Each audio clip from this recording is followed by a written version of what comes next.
நாகேஸ்வரா குடும்பம் சார்பாகவும் நன்றியை தெரிவிச்சுக்கிறேன். எங்களுடைய அன்பை ஏற்று வந்திருக்கும் நண்பர்கள், உறவினர்கள், அதையும் தாண்டி நேசிப்பவர்கள் எல்லோருக்கும் வணக்கம். நாம் இங்கே 3 ஆண்டு காலங்கள் ஆகியிருக்கு. இந்த 3 வருஷத்தில் நம்ம ஏதாச்சும் ஒன்று சாதிக்கணும் அப்படிங்கிறதுலையே நம்ம எல்லாத்தையும் பண்ணிட்டு வரோம். இப்போ 3வது சாதனையாக நம்ம கம்பெனியிலேருந்து நாம் ஏன் நமக்காக வேலை செய்கிறவங்களுக்கு அதில் பங்கு கொடுக்கக்கூடாது அப்படிங்கிறத நாங்கள் பிறந்த நாளில் வச்சு தான் ஏதாச்சும் ஒன்று பண்ணுவோம். அதை முன்னிட்டு தான் ஒன்று ஒன்றா பண்ணிகிட்டு இருக்கோம். பட் இருந்தாலும் ஃபஸ்ட்டு பிறந்த நாளைக்கு அண்ணன் சொன்னது மாதிரி நாங்கள் ஒரு கடியாரம் கொடுக்குறோம். முதல் பிறந்த நாள் அன்றைக்கி நாங்கள் ஒரு செவத்தில் மாற்ற கடியாரம் கொடுக்க ஆரம்பித்தோம். இன்றைக்கி கூட அதை கொடுத்துட்டு தான் இருக்கோம். 3 வருஷம் ஆனாலும் நாங்கள் கொடுத்துட்டு தான் இருக்கோம். அதை நிறுத்தலை இன்னும். அதுக்கப்புறம் அந்த அவரை குறிப்பிட்டது மாதிரி அந்த பில்லுக்கு ஒரு 250 ரூபா அப்படின்னு சொல்லி தீபாவளி கைத்தில் கொடுத்தோம். பிறந்த நாளைக்கு கொடுத்தோம். அதுக்கப்புறம் அதை தொடர்ச்சியாகவே நம்ம பிறந்த நாளைக்கு முதல்ல 150 ரூபா அப்படின்னு ஒரு பில்லுக்கு 100 to 150ன்னு ஆரம்பித்தோம். அது தீபாவளி வரும்போது 250 350 மாற்றணும். இன்றைக்கி வரலாம் அந்த இது 2வது வருஷத்தில் ஓடிக்கிட்டு தான் இருக்குது. அது நிறுத்த போகிறது இல்லை. அது கம்பெனி இருக்கும் தொட்டுமே இருக்கும் அப்படின்னு சொல்லி நாங்கள் தீர்மானிச்சிருக்கோம். இப்போ 3வதாக பிறந்த நாளைக்கு வரதுக்கு அட்வான்ஸுக்கு முன்னாடியே நாங்கள் இந்த பங்கு இது பண்ணதுனால எங்கள் கூட இருந்த அந்த உறுதியாக இருந்தவங்க எல்லாருமே அச்சீவ்மெண்ட் பண்ணதில் எனக்கு மிகப்பெரிய சந்தோஷம். அதை சொல்ல முடியாது. அதை உணரத்தான் முடியும். நீங்கள் ஒரு வேலையில் எது முடியும் எது முடியாது அப்படின்னு சொல்கிறாங்களே, நிறையா பேர் சொல்லுவாங்க, நீங்கள் எந்த ஒரு வழியிலையும் பேசியே ஒருத்தரை நம்ப வச்சிடலாம், கன்வின்ஸ் பண்ணி நம்ப வச்சிடலாம், பிரெயின் வாஷ் பண்ணி நம்ப வச்சிடலாம் அப்படின்னு சொல்லுவாங்க. அதெல்லாம் நம்மகிட்ட கிடையாது. நானும் சரி, என்னோட சேர்ந்து பார்ட்னராக பயணிக்கிறதும் சரி, ஒருத்தரை போய் நீங்கள் கன்வின்ஸ் பண்ணதான் வேண்டியது. கன்வின்ஸ் எதுக்காக பண்ணணும்? ஒருத்தர் மூளையை செலவு பண்ணுறது நம்ம எப்படி பண்ண முடியும்? அந்த வார்த்தையை ஏற்க முடியாத வார்த்தை, ஒரு ஆங்கில வார்த்தை அது. அதாவது மூளை செலவு செய்கிறது என்ன, இதெல்லாம் ஏற்றுக்க முடியாத ஒரு வார்த்தை. அதை நான் எவ்வளவோ பேசிட்டேன், அவர் கன்வின்ஸ் ஆகலை, நீ கொஞ்சம் பிரெயின் பண்ணி பாருன்னு சொல்லுவாங்க. அதெல்லாம் நான் ஏற்றுக்கிறதே இல்லை. நீங்கள் எப்போதுமே உண்மையும் ரியாலிட்டியும் தான் நிரந்தரமாக இருக்குமே தவிர, நீங்கள் மூல செலவு பண்ணுறதெல்லாம் கொஞ்சம் நேரத்தில் மாறும். நீங்கள் மல்டி லெவல் மார்க்கெட்டிங் பிஸ்னஸ் அப்படின்னு சொல்லி இந்தியாவில் எனக்கு ஒரு 17-18 வயசு இருக்கும்போது சுவிதேசி அப்படின்னு சொல்லி உள்ளே வந்துச்சு. அதுக்கப்புறம் 100கணக்கான கம்பெனிகள் வந்துச்சு. இன்றைக்கி எதுவுமே இல்லை. ஏன் இல்லை? ஆரம்பம் இருக்கிற இடத்துல முடிவு இருக்கணும். ஆரம்பம் இருக்கிற இடத்துல முடிவு இல்லைன்னா அது நிரந்தரமானதாக இருக்காது. 1. 2வது, ஆம்பே பிஸ்னஸ் தான் ரொம்ப ஒரு 25 வருஷமாக மார்க்கெட்டில் நின்றுச்சு. அவங்க நாங்கள் ப்ராடக்ட்டுக்கு தான் சேல்ஸ் பண்ணுறோம் அப்படின்னு சொன்னாங்க. ஆனால் அவருடைய திட்டம் அந்த மல்டி லெவலிங்கில் இருந்தது, மார்க்கெட்டிங் பிஸ்னஸில் இருந்தது. அதனால் மோடி வந்தோடனே ஃபஸ்ட்டு அதை க்ளோஸ் பண்ணி இது பண்ணுறது இல்லைன்னு சொன்னார். லீகலாக இல்லைன்னு சொல்லிட்டு எல்லா நியூஸ்லையும் பேப்பர் நியூஸ் வருது. அதனால் எதெல்லாம் நீங்கள் முறையற்ற செயல்படுத்துறீங்களோ அது உங்கள் ஆயுள் காலம் வரைக்கும் நிரந்தரமாக இருக்காது. அது எப்படி அடுத்த தலைமுறைக்கு கடத்த முடியாது. அதனால நீங்கள் செய்கிற வேலை உண்மையாக இருக்கணும், அதுவே தேவையாக இருக்கணும். ஒரு தேவையில் இருந்து தான் மனிதனுடைய வாழ்க்கை இருக்கு. நீங்கள் ஆசையை வளர்க்க நினைச்சீங்கன்னா தேவை அதில் உருவாகாது. நமக்கு தேவை வாழ்வாதாரப்பட்டு நீங்கள் ஃபைனான்ஸ் முக்கியம் அப்படிங்கிற ஒரு நிலையை நம்ம பெற்றுக்கோம். நீங்கள் சில ஆண்டு காலத்துக்கு பின்னாடி போனீங்கன்னா பண்டமாற்று முறை தான் இருந்தது, பணம் இல்லை. அப்போ பொருளை கொடுத்து தான் நான் வாங்கிட்டு இருந்தோம். ஆனால் அந்த பொருளுக்கு மதிப்பிட ஒரு பணத்தை அடிச்சிருக்கோம். அந்த பணத்தை நாம பரிவர்த்தனை பண்ணிக்கிறோம். சிம்பிள், அவ்வளோதான். ஆனால் இந்நாளைக்கே பணம் இல்லை அப்படின்னாக்க நம்ம வாழ முடியாதா அப்படின்னு கேட்டால் வாழலாம். பணம் நமக்கு ஒரு பொருட்டு கிடையாது, அது ஒரு பரிவர்த்தனை, அவ்வளோதான்.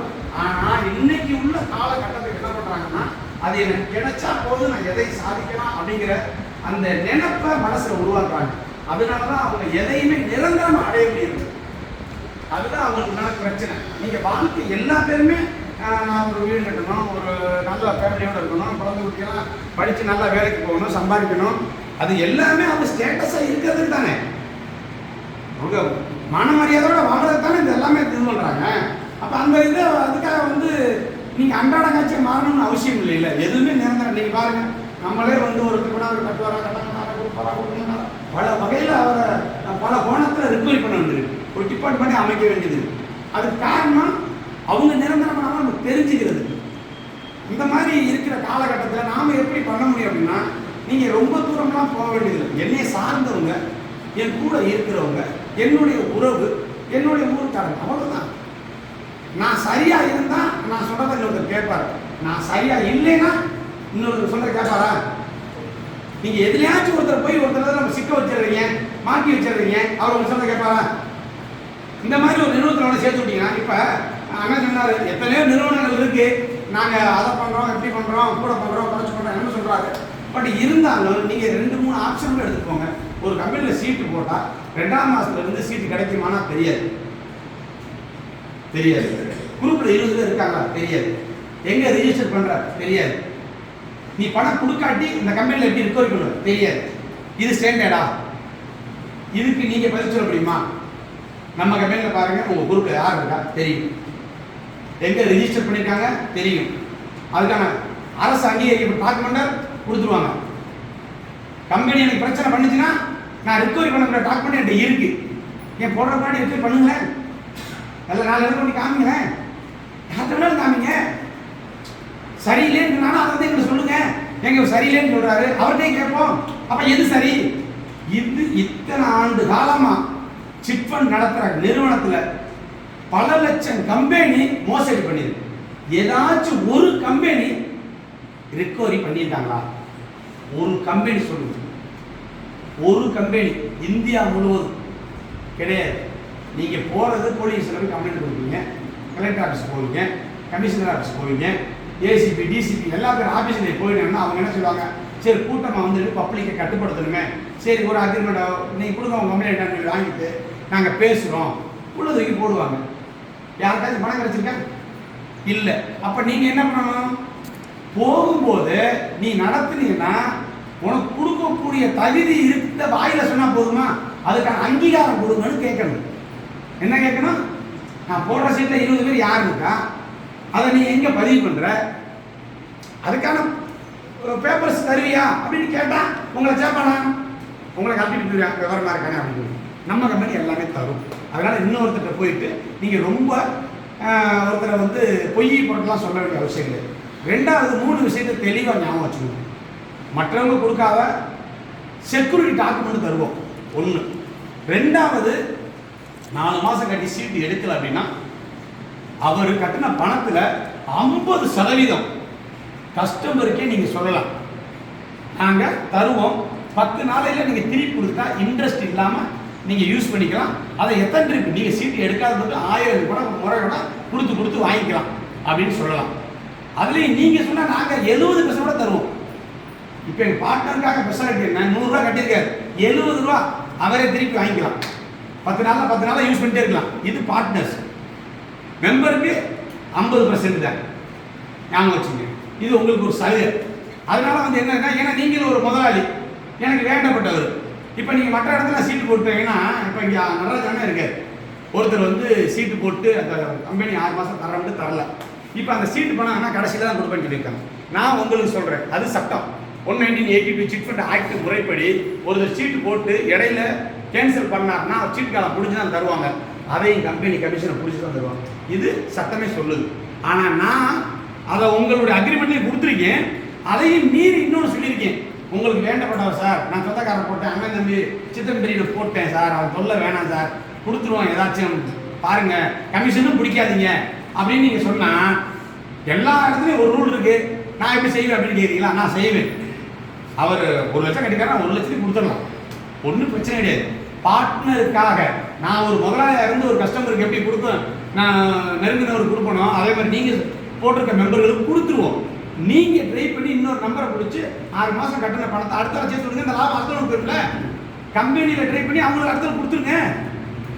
இன்னொருத்தரை சேர்த்து விட்டு அவர் லாபம் அடைகிறார், இன்னொருத்தர் லாபம் அடைகிறார், அவர்கிட்ட நம்ம நல்ல பேர் வாங்குறோம், இவருக்கு பணம் கொடுத்துட்றோம், கொடுக்காத கம்பெனிக்கு பணத்தை வாங்கி கொடுத்துருக்கேன் அப்படின்னு. அதனால் அவர்கிட்ட நல்ல பேர் பெறுறோம். 6 மாதம் பணத்தை கேன்சல் பண்ணி போனவன் 6 வருஷம் ஆனாலும் 50 வருஷம் ஆனாலும் திரும்ப அந்த கம்பெனிக்கு வருவான். நீங்கள் கமிஷனை மட்டும் பார்க்கக்கூடாது. கமிஷனுங்கிறது தேவை, கடமை செஞ்சால் தானா வரும். இப்போ நாங்கள் என்ன பண்ணியிருக்கோம், இப்போ நீங்கள் எப்படி உட்காந்து காரணம் என்ன, என் கடமையை அவர் இல்லாமல் செஞ்சதுனால தானே நாங்கள் இன்னைக்கு 10-20 பேர் 30 பேர் உட்காந்துருக்கோம், உட்கார வச்சுக்க முடியுது. கடமையை தவறாக செஞ்சுருந்தா அது வாய்ப்பு இல்லை. அதனால நீங்கள் செய்கிற வேலையில் ரொம்ப தெளிவாக செய்யணும். அப்படின்னு நம்ம என்ன செய்யணுங்கிறத எல்லா பேரும் ஒரு திட்டம் போட்டிருக்கோம், அதுக்கு ஒரு வரைமுறை வச்சுருக்கோம், இப்படி தான் பண்ணணும்னு. அதில் நீங்கள் போய் ஒருத்தரை வந்து 4 வார்த்தை எக்ஸ்ட்ரா பேசியோ, பொய் பேசியோ, ஆசையை தூண்டியோ, போலி வார்த்தைகளை சொல்லியோ வேலை பண்ணணும்னு அவசியமே கிடையாது. நீங்கள் செய்கிற வேலையை உங்கள் ஊர் பார்க்கணும், உங்கள் நண்பர்கள் பார்க்கணும், உங்கள் உறவினர்கள் பார்க்கணும், உங்களை சுற்றி இருக்கிறவர் பார்க்கணும். என்ன வேலை செய்கிறார், யார் கூட இருக்காரு. அதாவது பழைய காலத்தில் ஒரு பழமொழி சொல்லுவாங்க, ஒன்று அறிவாளி இருக்கிற ஊருக்குள்ள நம்ம இருக்கணும், இல்லை அறிவாளி கூட இருக்கணும். நீங்கள் யாரு கூட இருக்கீங்கிறத நீங்கள் தான் முடிக்கணும். அதனால ஃபஸ்ட்டு நம்மளுடைய பேச்சு சுத்தமாக இருக்கணும். அது பேச்சு சரி, நம்மளுடைய எழுத்து சரி, அடுத்தவங்க பாதுகாக்கிறது மாதிரி வாழணும். இதுதான் வாழ்க்கையில் நம்ம பண்ணுற சாதனை. இன்னொரு சாதனைக்கெல்லாம் தேடி போக வேண்டியது. நீங்கள் சாதனைங்கிறதெல்லாம் வேறு எதுவும் கிடையாது. நாம் சரியாக பேசி சரியாக நிரந்தரமாக 4 பேர் பாராட்டுற மாதிரி வாழாட்டியும் பரவாயில்ல, ஒரு தகுதியோடு இருக்கேன்னு சொன்னாலே போதுமே. இந்த போட்டி உலகத்தில் அதை விட வேற என்ன வேணும்? பிள்ளை குட்டியை குடும்பத்தை காப்பாற்றி ஒரு ஸ்டேட்டஸோட வாழ்றதே பெரிய சாதனை தானே. அதை விட பெரிய சாதனை எங்கே போய் பார்க்க முடியும்னு நினைக்கிறீங்க? அதெல்லாம் கிடையாது. அதனால வந்து நம்ம நிறுவனத்தில் உங்களோட சந்தேகங்கள்லாம் நிறையா தீர்க்கணுங்கிற நிறையா நினச்சி நாங்கள் யோசித்தோம். பட் அதுக்கு வாய்ப்பு இல்லை. பட் இருந்துட்டாலும் இப்போ ஸ்கிம்மெல்லாம் வந்து பிக்சடு பண்ணியிருக்கோம். எப்படி பண்ணியிருக்கோம்? பிக்சடு தான். 5 லட்ச ரூபாயிலிருந்து 1 கோடி ரூபா வரணும். நீங்கள் எந்த சின்னம் கொடுங்க, எப்படி பேசினாலும் சரி, நீங்கள் பேசுங்க. பேசிட்டு இந்த மாதிரி பேசுகிறாருன்னா நீங்கள் என்னை கான்டாக்ட் பண்ணுங்கள். நீங்கள் எல்லா பேரும் முயற்சி பண்ணுங்கள். நம்ம இந்த தொழிலை கொண்டு போய் எவ்வளோ பெருசாக வளர்க்குறோமோ அவ்வளோ வருஷம் மக்கள் ஏமாற்றத்தில் இருந்து நம்ம காப்பாற்றுவோம். அப்படி ஒன்று நினைங்க.